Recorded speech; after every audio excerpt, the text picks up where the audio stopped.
السلام علیکم ناظرین، میں ہوں آپ کا ہوسٹ میر بیگ اور آپ دیکھ رہے ہیں FM4 کے ٹی وی کا پروگرام ناز برداری، جو کہ پاکستان کا سب سے متوقع حالات حاضرہ کا پروگرام ہے۔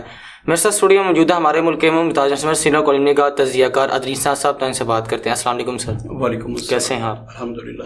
سر، کہنے کو تو الیکشن کمیشن آف پاکستان نے 8 فروری 2024 کو الیکشن کا اعلان کر دیا ہے، لیکن نہ تو اس سلسلے میں کسی سیاسی جماعت میں تحریک نظر آ رہی ہے، نہ متعلقہ اداروں میں۔ آپ کو کیا لگتا ہے واقعی 8 فروری 2024 کو عام انتخابات ہو جائیں گے؟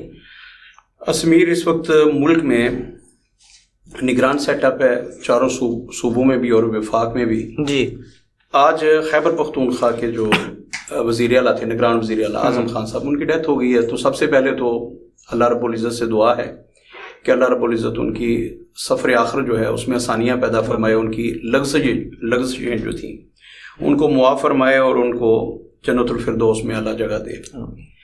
اچھا دیکھیے، موت کیسی اٹل حقیقت ہے، یہ جتنے بھی نگران ہیں ان کے لیے بھی ایک سبق ہے کہ اعظم خان صاحب کو، جو خیبر پختونخوا کے نگران وزیر اعلیٰ تھے، انہیں پتا تھا کہ انہوں نے چلے جانا دنیا سے، وہ چلے گئے۔ اچھا، انہوں نے کب تک رہنا تھا پتہ نہیں، 8 فروری تک رہنا ہے یا اس کے بعد بھی انہوں نے رہنا ہے، لیکن دنیا میں کب تک رہنا ہے یہ کسی کو نہیں پتا۔ ہمارے ایک دوست بے نیازیاں کے لوگوں سے کالم لکھتے تھے نوائے وقت میں، اجمل نیازی صاحب، جی، ڈاکٹر اجمل نیازی، ان کا ایک جملہ ہے، وہ جملہ بڑا سمجھنے کا ہے۔ دنیا کا کوئی انسان، آپ وہ اس کا کسی مذہب سے تعلق ہو یا مذہب سے نہ بھی تعلق ہو، وہ سرے سے کسی مذہب کا فالوور نہ ہو، وہ اللہ کو بھی نہ مانتا ہو، دنیا کا کوئی انسان یہ نہیں کہتا کہ میں نے کبھی نہیں مرنا، ایسی ہے، لیکن انسان یہ سمجھتا ہے کہ میں نے ابھی نہیں مرنا۔ مطلب میں اگر گناہ پہ گناہ کیے جا رہا ہوں، لوگوں کے ساتھ اپنے معاملہ درست نہیں کر رہا، اپنے لین دین کو بہتر نہیں کر رہا، اللہ سے اپنے تعلق کو بہتر نہیں کر رہا، مجھے پتہ ہے کہ میں نے ایک دن مرنا ہے، یہ میں کبھی نہیں سوچتا میں نے کبھی نہیں مرنا، لیکن میں سمجھتا ہوں میں نے ابھی نہیں مرنا۔ جس روز انسان کو سمجھ آ جائے نا کہ میں نے ابھی مر جانا ہے، اس روز وہ اپنے معاملہ درست کر لے گا، لوگوں کے ساتھ بھی، اللہ کے ساتھ بھی، تمام مخلوقات کے لین دین درست کر لے گا۔ تو یہ جو ابھی اور کبھی کا جو فلسفہ ہے نا، آپ دیکھیے، مطلب کوئی ہے دنیا کا ایسا انسان جو کہتا ہو میں نے کبھی نہیں مرنا؟ سب کو پتہ ہے کہ موت ایک اٹل حقیقت ہے، وہ سکھ ہو، وہ ہندو ہو، وہ پارسی ہو، وہ بدھ مت ہو، وہ کرسچن ہو، وہ یہودی ہو، وہ مسلمان ہو، سب کو پتہ ہے ہم نے مر جانا ہے، لیکن ہر کوئی یہ سمجھتا ہے کہ میں نے ابھی نہیں مرنا۔ یہ کوئی نہیں کہتا میں نے کبھی نہیں مرنا۔ اگر ابھی اور کبھی کی سمجھ آ جائے تو معاملہ درست ہو جائے۔ یہ جو نگران بیٹھے ہیں، اب دیکھیے ایک نگران ان میں سے چلا گیا اللہ کے پاس، تو کیا انہیں پتا تھا کہ میں نگران سیٹ اپ کا حصہ بن رہا ہوں، میں نے مر جانا ہے، میں اپنا جو مختصر سا میرا پیریڈ ہے وہ بھی میں پورا نہیں کر پاؤں گا؟ ان کے ذہن میں یہ بات کبھی خیال میں بھی آئی ہو؟ اگر ان کے خیال میں یہ بات آئی ہوتی تو وہ کبھی بھی نگران وزیر اعلیٰ کا حلف نہ اٹھاتے۔ تو یہ جو انہوں نے نگران وزیر اعلیٰ کا حلف لیا تھا نا، یہ اس امید پر تھا کہ ابھی میں نے بہت عرصہ جینا ہے، میں نے پتہ نہیں کتنے 100 سال حکمرانی کر جانی ہے اور میں نے بڑا انجوائے کرنا ہے، تو دنیا سے چلے گئے۔ یہ کاکڑ سے لے کر تو یہ ہمارے جو دوسرے شعبات شریف ہیں، جو نگران وزیر اعلیٰ پنجاب ہیں، ان تک کے لیے ایک میسج ہے کہ بابا آپ نے بھی ایک روز اللہ کے حضور پیش ہونا ہے۔ تو خدا کے لیے، اس قوم کے لیے، اس ملک کے لیے جو اللہ رب العزت نے آپ کو ذمہ داری سونپی ہے، یہ آپ کا امتحان ہے، آپ نے وہاں جا کے اس کا جواب دینا ہے۔ تو جس چیز کا آپ نے جواب دینا ہے، خدا کے لیے اس کی تیاری کریں۔ وہ وزیر اعلیٰ چلا گیا ہے، انہیں حساب دینا پڑے گا کہ آپ خیبر پختونخوا کے اتنا عرصہ کے لیے حاکم اعلیٰ تھے، خود کو بے شک شہباز شریف کی طرح خادم اعلیٰ کہتے رہے، شہباز شریف ایک سیکنڈ کے لیے بھی خادم اعلیٰ نہیں بنا، اس میں اتنی فرعونیت ہے، تو کہنے کو وہ خادم اعلیٰ بنا نا۔ میں نے رمضان میں وہ ان کی ڈرامے بازی میں بتایا، جب وہ آٹے کے تھیلے اٹھا اٹھا کے خواتین کے سروں پہ رکھ رہے تھے اور 200 کیمروں کے سامنے وہ ان کی تذلیل کر رہے تھے، تو یہ خادم اعلیٰ۔ اچھا، کسی کو پتا ہے کہ کب اس نے چلے جانا ہے؟ پتہ نہیں۔ نواز شریف اور شہباز شریف شاید کوئی گارنٹی لے کے آئے ہوں کہ اب انہوں نے 10,000 سال اور زندہ رہنا ہے، کسی کو کوئی پتہ نہیں کب کسی نے چلے جانا ہے، کس نے اگلے الیکشن میں ہونا ہے اور کس نے نہیں ہونا، یہ کسی کو نہیں پتا، کسی کو نہیں پتا۔ نگران سیٹ اپ میں آپ دیکھیے، سعید الزمان صدیقی صاحب جو تھے، سابق جسٹس سعید الزمان صدیقی، میاں صاحب پہ ان کے بڑے احسانات تھے، اور میاں صاحب نے بھی حق نمک خوراکی جو ہے وہ ادا کیا تھا. انہوں نے انہیں گورنر سندھ بنا دیا. تو جتنے دن وہ گورنر سندھ رہے وہ بیڈ پر رہے، وہ چل کے پیشاب نہیں کر سکتے تھے، واش روم نہیں جا سکتے تھے، تھیلی لگی ہوئی تھی پیشاب کرنے والی ان کے ساتھ. تو انہوں نے جتنی عرصہ حکومت کی، سندھ کے گورنر رہے، ایک دن چل کے وہ پیشاب کرنے نہیں جا سکے. یہ قدرت کا انڈیکیشن ہوتی ہے. اللہ رب العزت بتاتا ہے کہ آپ لوگوں کی یہ اوقات ہے، اس کو اگر ذہن میں رکھ لو، تم نے ہمیشہ کے لیے حاکم نہیں بن جانا. یہاں شداد، نمرود، فرعون وغیرہ کا جو ذکر ہوتا ہے نا کثرت کے ساتھ، قرآن کریم ان کا ذکر کرتا ہے. وہ اتنے بڑے شہنشاہ تھے، اتنی دولتوں کے انبار تھے ان کے پاس، اور وہ تو خدا بن گئے تھے. تو کیا ہوا ان کے ساتھ؟ نمرود کو ایک مچھر نے ایسا زچ کیا کہ وہ جوتے کھاتا کھاتا مر گیا. یہ ہے اوقات انسان کی. تو ان کو سمجھ نہیں آتی کہ ہم نے اللہ کے حضور جانا ہے، عوام کے ساتھ کیا رویہ ہے ان کا، عوام کو کیا ڈلیور کر رہے ہیں. یہ انتہائی سوچنے کی بات ہے. سوال پہ آتا ہوں. بہرکیف ایک دفعہ پھر دوبارہ سے دعا ہے کہ اللہ مرحوم کو جوار رحمت میں جگہ دے، ان کی تمام لغزشیں معاف فرمائے. لیکن خدا کے ساتھ جو ان کے معاملات تھے، اللہ تو وہ معاف کریں گے نا. نماز نہیں پڑھی، اللہ معاف کر دیں گے. حج نہیں کیا استطاعت ہوتے ہوئے، اللہ معاف کر دیں گے. طاقت ہوتے ہوئے جسم میں روزے نہیں رکھے، اللہ معاف کر دیں گے. صدقہ خیرات نہیں دیا، اللہ معاف کر دیں گے.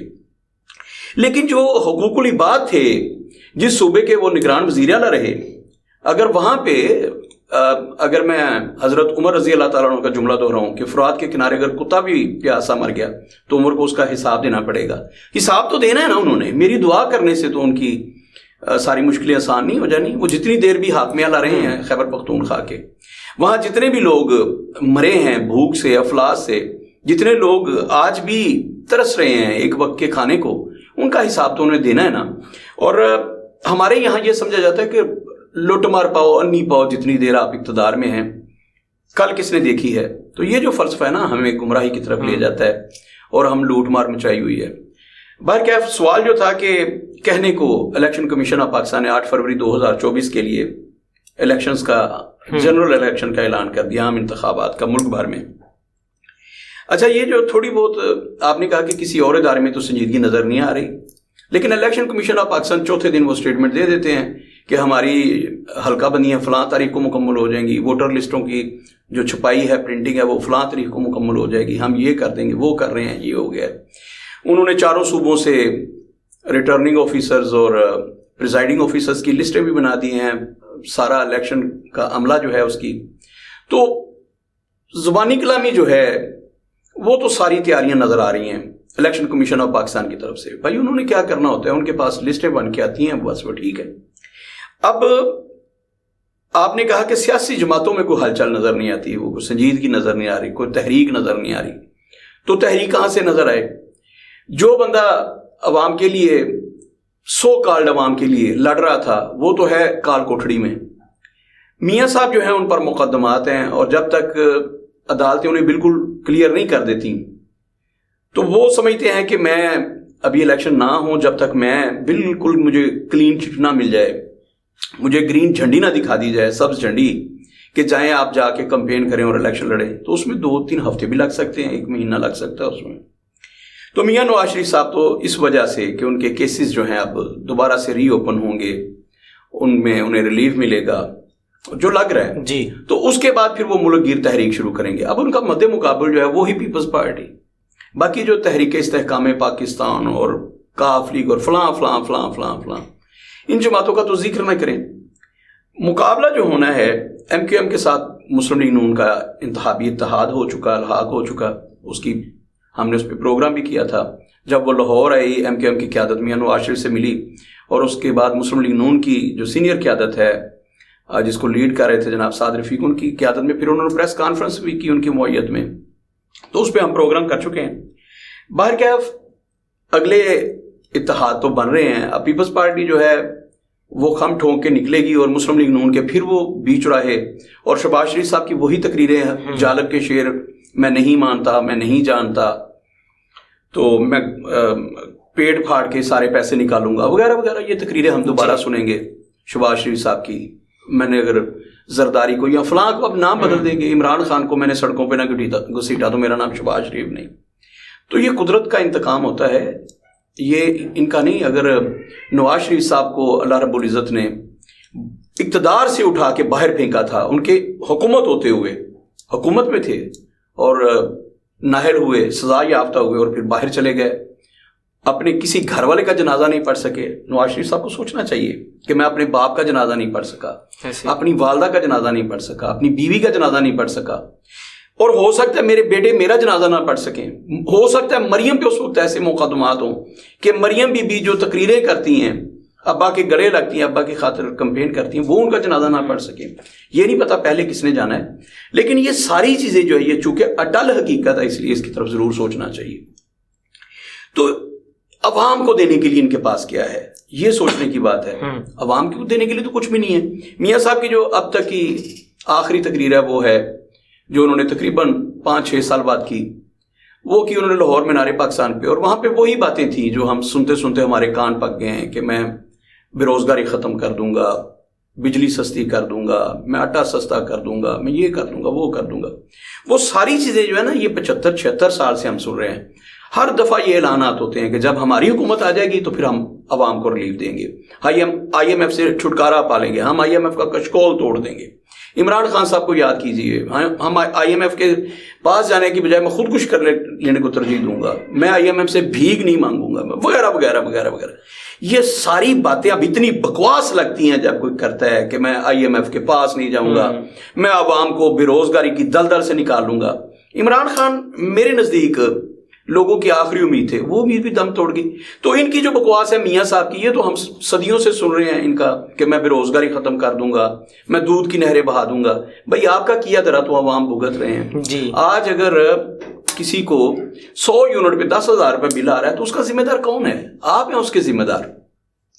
اگر لوگ 25,000 30,000 روپے بل جمع کروا رہے ہیں, صرف مطلب گھر میں اے سی نہیں چل رہے, اور عام بندہ جس کے 300-350 یونٹ ہیں وہ ان کے بل ذرا ملاحظہ فرمائیں. تو اگر وہ بیچارے اپنی ساری کی ساری تنخواہ, جس کی 18 سے 20,000 25,000 روپیہ تنخواہ ہے, وہ بجلی کے اور سوئی گیس کے بل دیتا ہے, اور اس کے بعد اللہ کے توکل, چونکہ رزق کا وعدہ اللہ نے کیا ہے, پتہ نہیں اللہ کہاں سے رزق دے رہا ہے. تو ان حکمرانوں نے جو کچھ کیا ہے, ان کو یہ یاد رکھنا چاہیے کہ ایک دن نواز شریف نے بھی اللہ کے پاس جانا ہے, ایک دن شہباز شریف نے اللہ کے پاس جانا ہے, زرداری نے اللہ کے پاس جانا ہے. خدا کی قسم اتنی دولت ہے ان کے پاس, اتنی دولت ہے, ہوس ختم نہیں ہو رہی. اگر نواز شریف یہ تہیا کر لے کہ اب میں نے اقتدار میں آ گیا, کرپشن نہیں کرنی, نہ میں نے خود لوٹنا ہے, نہ اپنے وزیروں کو لوٹنے دینا ہے, اپنے مشیروں کو لوٹنے دینا ہے, رب کعبہ کی قسم ملک میں انقلاب آ جائے گا. بھائی ان کے تو اتنے کاروبار ہیں نا, 200 کاروبار ہے, ٹھیک ہے, سونا اگلنے والی مشینیں ہیں ان کے پاس, فلور ملز ہیں, بجلی بنانے کے کارخانے ہیں, آٹا بنانے والی مشینیں ہیں, فلور ملز ہیں, چینی کے کارخانے ہیں, پتہ نہیں کیا کیا ہے. اتفاق فاؤنڈریز نے تو بچے دیے ہیں, اتنے زیادہ کارخانے کہ کیل سے لے کر ہوائی جہاز تک آپ بنا رہے ہیں, لیکن پیٹ نہیں بھر رہا. تو یہ اگر سوچ لے کہ میں نے جو بھی میرے بچے باہر بیٹھ کے کاروبار کر رہے ہیں, پوری دنیا میں ہمارے کاروبار پھیلے ہیں, انڈیا سے جتنے پیسے ہمیں آتے ہیں جو ہم نے وہاں انویسٹمنٹ کیا, ہمیں تو ضرورت ہی نہیں. میاں نواز شریف سوچ لے کہ اس دفعہ اقتدار میں آ کے نہ میں نے خود, اور نکے میاں کا ہاتھ پکڑ کے رکھنا ہے. سب سے زیادہ کرپشن وہ ہے جس کی جیب سے دھیلا نہیں برآمد ہوا ابھی تک, جس نے 1100 ارب روپے کی کرپشن معاف کروا لی ہے, اور ایک دھیلے کی کرپشن جس پہ ثابت نہیں ہوئی, اس کا ہاتھ پکڑ کے رکھنا ہے. سب سے زیادہ کرپشن وہ کرتا ہے, اور اس کا جو نکا میاں ہے, اس کا جو نکا میاں ہے حمزہ شہباز شریف, اس کا ہاتھ پکڑ کے رکھنا. اگر نواز شریف صرف ان 2 لوگوں کی کرپشن روک لے تو پاکستان کی 50% کرپشن ختم ہو جاتی ہے. تو خدا کا خوف کریں. میاں صاحب 74 سال کے ہو گئے ہیں, تو یاد کریں سعید الزمان صدیقی کو, اور آج خیبر پختونخوا کے نگران وزیر اللہ کا جب جنازہ پڑھے یا ان کے فاتح خانے کے لیے جائیں, تو پھر ذہن میں رکھنا ہے کہ میں نے بھی اللہ کے سامنے چلے جانا, اور کس منہ کے ساتھ جانا ہے. اتنی دولت کے انبار لے کے کہاں جانا ہے. باہر کیا میں عرض کر رہا تھا, الیکشن جو ہیں لگ رہا ہے کہ 8 فروری جو ہے اس پہ ہو جائیں گے. اس کی وجہ یہ کہ میاں نواز شریف اس کو لیٹ نہیں کرنا چاہیں گے. بس تاخیر اس کی یہ ہے کہ میاں صاحب کو یہ ہے کہ کسی طریقے سے میرے مقدمات ختم ہو جائیں, میری سزائیں معاف ہو جائیں, وہ ہمیشہ ہمیشہ کے لیے ختم ہو جائے, مجھے کلین چٹ مل جائے, میں ڈرائی کلین سے نہا دھو کے بالکل صاف ستھرا ہو کے نکلوں, جیسے کورا لٹھا نہیں ہوتا ویسا بن کے میں باہر نکلوں اور پبلک کو بتاؤں دیکھو میرے دامن پر میرے ایک دھیلے کی کرپشن کا داغ نہیں ہے. وہ شہباز شریف کا جملہ.